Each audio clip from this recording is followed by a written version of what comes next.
यह कथानक 1996 में घटी एक सच्ची कहानी पर आधारित है। एवरेस्ट एक प्रासंगिक फिल्म 2015 में रिलीज हुई थी। यह फिल्म उस समय की सच्चाई का खुलासा करती है, कैसे एक आदमी कुछ इच्छाओं को पूरा करने के लिए अपनी जान जोखिम में डालता है।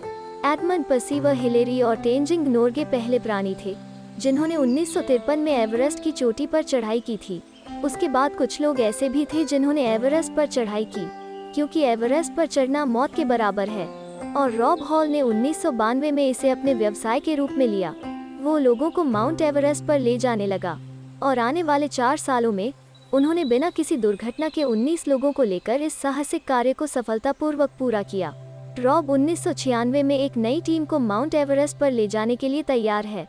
रॉब की पत्नी उसके जाने से पहले कहती है, जल्दी आओ, क्योंकि वो अपेक्षित है। रॉब कहता है, मुझे आने से कोई नहीं रोक सकता, और वो अपनी यात्रा शुरू करता है। बात 30 मार्च 1996 की है। कई यात्री नेपाल पहुंचते हैं। रॉब हॉल की कंपनी का नाम एडवेंचर कंसल्टेंट्स है और रॉब की टीम में बेक, डॉग, जॉन आदि नाम के कई व्यक्ति हैं। टीम में कुल 13 सदस्य हैं और यात्रा का समय 40 दिन है और उन्हें 10 जून दोपहर तक एवरेस्ट की चोटी पर पहुंचना है। काठमांडू की पूरी टीम हेलीकॉप्टर में 9383 फीट से ऊपर उड़ रही थी। लुसीला पहुंचता है। बाद में वे पैदल ही आगे बढ़ते हैं और 1706 की ऊंचाई वाले आधार बिंदु पर पहुंचे। विभिन्न विदेशी टीमें हैं जो अपनी कंपनियों के साथ माउंट एवरेस्ट की चोटी पर पहुंचना चाहते हैं। 23 अप्रैल को 21,300 फीट की ऊंचाई पर पहुंची यह टीम। वहां ऑक्सीजन कम हो जाती है। एक कैंप है जहां लोग ऑक्सीजन लेते रहते हैं। मिशनरी कंपनियों के अलग अलग शिविर हैं पर्वतारोहियों के लिए पहाड़ों के विभिन्न शिखर पर, ताकि उन्हें आराम मिल सके। अब आगे का सफर असहज है क्योंकि ऑक्सीजन कम हो रही है। पहाड़ की चढ़ाई सीधी है। यह एक ऐसी जगह है जहां उनका सामना बादलों से होता है।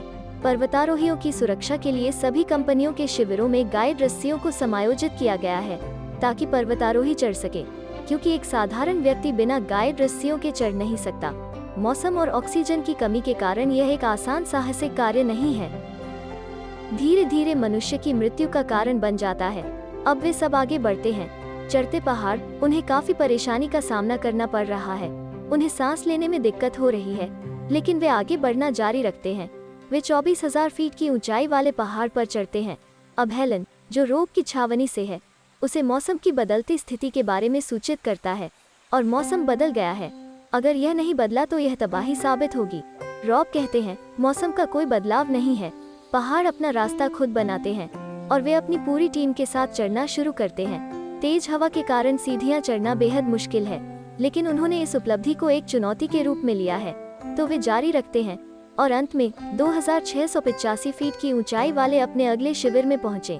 यहाँ मौसम की स्थिति सबसे खराब है, इसलिए वे आगे नहीं बढ़ने का फैसला करते हैं। आगे बढ़ने का अर्थ है मृत्यु। लेकिन शुक्रवार 10 मई को मौसम की स्थिति सामान्य है, किसी तूफान के संकेत नहीं है। वे फिर से 12:30 बजे चढ़ने का फैसला करते हैं और शिखर तक पहुंचने की दूरी 12 घंटे है। यह उम्मीद करते हुए वे आगे बढ़ना शुरू कर देते हैं क्योंकि वे कुछ ही घंटों में अपने सपने को पूरा कर लेंगे। उसके बाद वे 27,600 किलोमीटर की ऊंचाई तक पहुंचते हैं, जबकि घड़ी 4:39 बजे बजती है। उनमें से एक टीम का सदस्य है जिसका नाम बेक है। उनकी आंखों में इन्फेक्शन हो गया है। कुछ साल पहले उनकी आंखों की सर्जरी हुई थी, जिसके कारण वो स्पष्ट रूप से देख नहीं पा रहे थे। रॉब उसे बताता है कि हम आगे बढ़ रहे हैं और आप भी कर सकते हैं यदि आप आधे घंटे के बाद बेहतर महसूस करते हैं।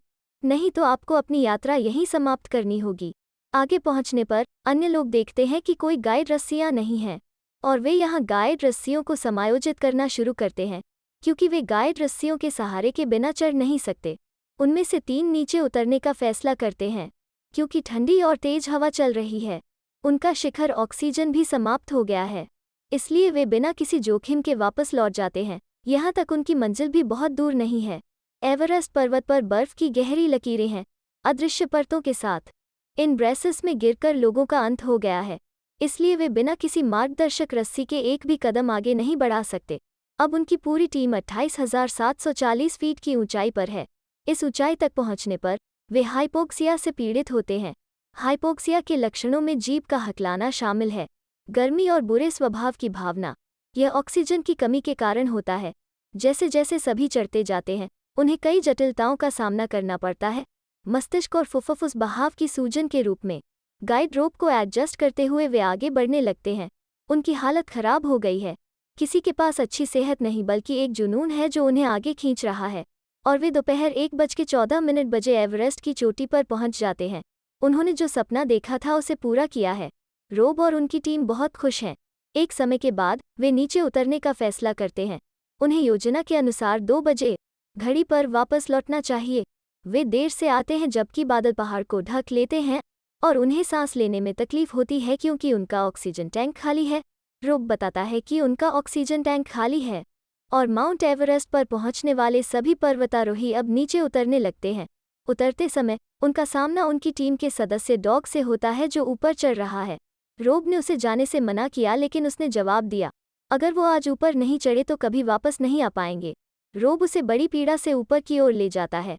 अपनी बीमार हालत के बावजूद डॉग एवरेस्ट की चोटी पर पहुंच जाता है। नीचे उतरते समय डॉग की हालत खराब हो गई। वो लगभग अर्धचेतन है। अब दोनों शिखर पर फंस गए हैं।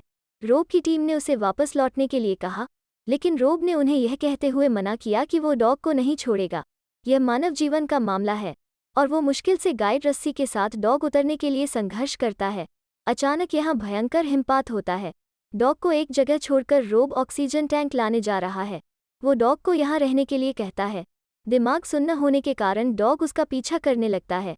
कुछ नहीं जानने के बाद डॉग एक खाई में गिर गया है और नहीं, यहाँ रोब भी पूरी तरह से थक गया है, इसलिए कुछ देर आराम करता है।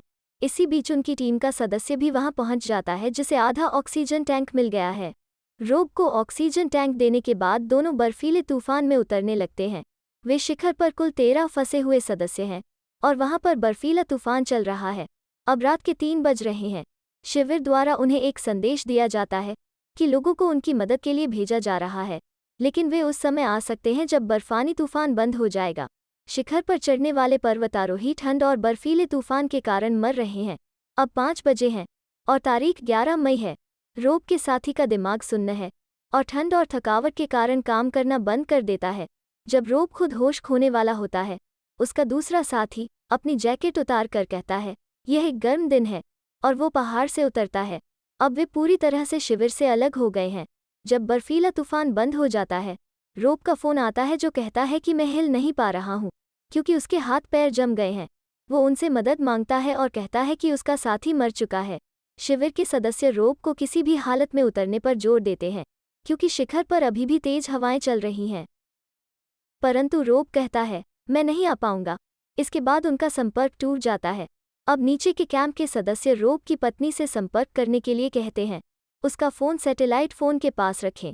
वो अपनी पत्नी की आवाज़ सुनकर मजबूत हो जाएगा और वे सब ऐसा ही करते हैं। जैसे ही वे उसकी पत्नी से संपर्क करते हैं, रोब की पत्नी कहती है कि तुम्हें अपना चलना जारी रखना होगा। कुछ समय बाद सूर्य उदय होगा।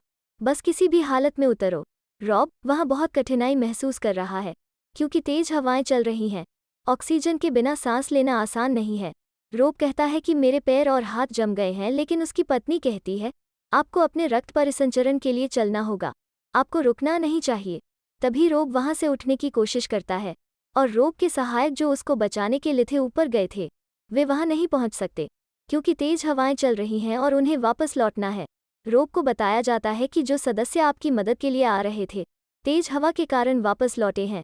रोब कहता है कि मुझे यहाँ एक रात और रुकना होगा क्योंकि वो वहाँ से अकेला नहीं जा सकता। रोब की पत्नी चिंतित है और वो कहती है कि मैं रोब से बात करना चाहता हूँ। वो रोब से पूछती है कि तुम्हें घर आना होगा, मैं आपका इंतज़ार कर रहा हूँ। रोब अपनी पत्नी से कहता है, मैं सारा से नहीं मिल सकता। सारा रॉब की अजन्मी बच्ची है जिसका नाम उसके जन्म से पहले रॉब ने सारा रखा था। रोब उससे न मिलने के लिए माफ़ी मांगता है क्योंकि वो जानता है कि वो वापस नहीं जा सकता, यह सोचकर कि यह उनकी मृत्यु का समय है। रोब की पत्नी कहती है, ऐसा मत कहो, आप अपनी आशा नहीं खो सकते। रोब ने उसके लिए अपने प्यार का आश्वासन देते हुए कहा कि आपको अपना ख्याल रखना चाहिए। बाद में उनका फ़ोन काट दिया जाता है। आँख की समस्या का सामना कर रहे बेक अन्य लोगों के साथ उतरे हैं। उस बर्फीले तूफान में रात को सभी लोग छूट जाते हैं। वहाँ बचे लोगों की भी मौत हो गई है, लेकिन बेक अभी भी जीवित है। वो अपनी पत्नी और बच्चों की कल्पना करते हुए हिम्मत से ठोकर खाकर आगे बढ़ता है और वो छावनी में नीचे की ओर पहुँचता है जहाँ अन्य लोग भी मौजूद हैं। उसकी हालत सबसे खराब है। यदि उसका चिकित्सकीय उपचार नहीं किया गया या उसे नीचे नहीं लाया गया तो वो मर जाएगा। बेक को जानकर उसकी पत्नी का सुझाव है कि मैं खुद एक हेलीकॉप्टर की व्यवस्था करता हूँ। हेलेन, जो रोब की टीम की सदस्य है, कहते हैं कि शिखर पर वायुदाब बहुत अधिक होता है, वहाँ हेलीकॉप्टर का पहुँचना मुश्किल है। फिर बेक की पत्नी ने नेपाल में अमेरिकी दूतावास को फ़ोन किया। बेक की मदद के लिए उनसे गुहार लगा रहे हैं। वे बेक के लिए एक हेलीकॉप्टर की व्यवस्था करते हैं और वे एक कठिन परिस्थिति में बेक को बचा लेते हैं। वहीं दूसरी तरफ रोब को वहां से बचाकर पहाड़ों में फंसाया नहीं जा सकता और वे सभी मर चुके हैं। बेक को नीचे लाकर उसका इलाज किया जाता है।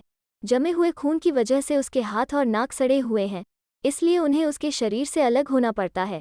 लेकिन बेक का परिवार उसका साथ देता है और वो आज तक अपने परिवार के साथ रहता है। जुलाई 1996 में रोब की बेटी का जन्म हुआ, जिसे सारा नाम उसकी मां ने रखा है, जैसा कि रोब चाहता था। यह 1996 में लोगों की त्रासदी थी जिसमें कई लोगों की जान चली गई थी।